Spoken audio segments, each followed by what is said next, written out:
What are some of those? War.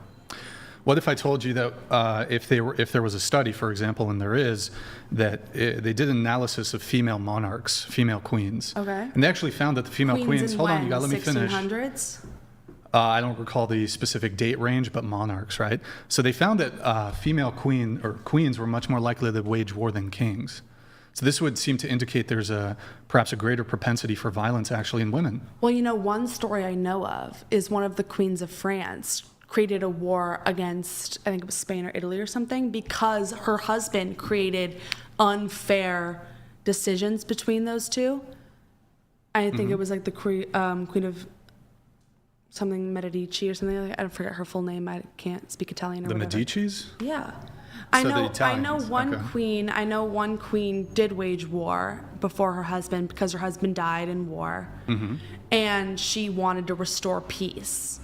And I know war is a big thing, but if you look at the history of the world, way more wars have been started by men. And it's kind of an unfair study to say more women have started wars than I would look men at per when capita. you look at but per capita per when? Because women were often controlled by men's decisions, even if they were queen. They were told what to do. Just to be clear, the queen was told what to do? Yes. So both kings and queens have counselors, but they're never told what to do. Yeah. They have ultimate power. Were you there? Were you there? No, but well, how would how would you be able to make the claim?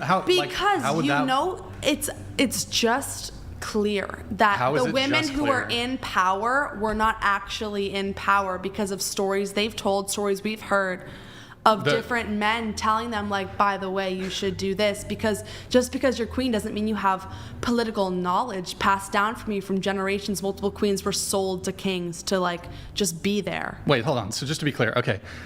So you have the queen who's married to the king who's in power. But which queen are you talking about? Hold on. So the monarchy can pass down through hereditary lines. It's always to the son, though. Right, but if there is no son, it goes to the daughter. Right, and we've seen this all throughout history. If you look at England, for example, there are plenty of queens. When? You mean the one that was in power, the one that just died? Yeah, the queen. Yeah, the queen. Yeah. Yeah, and then there was Queen.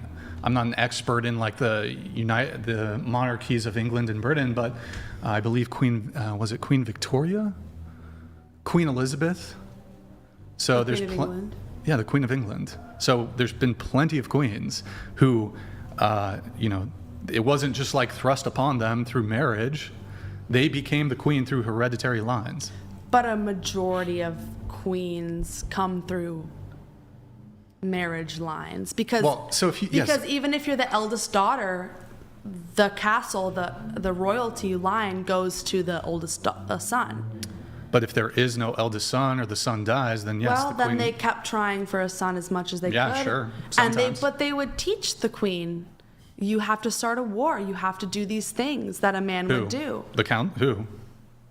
I don't know. If all women were involved in being not just one queen, there wouldn't be any wars. There's still wars because all the other men are out there trying to fight.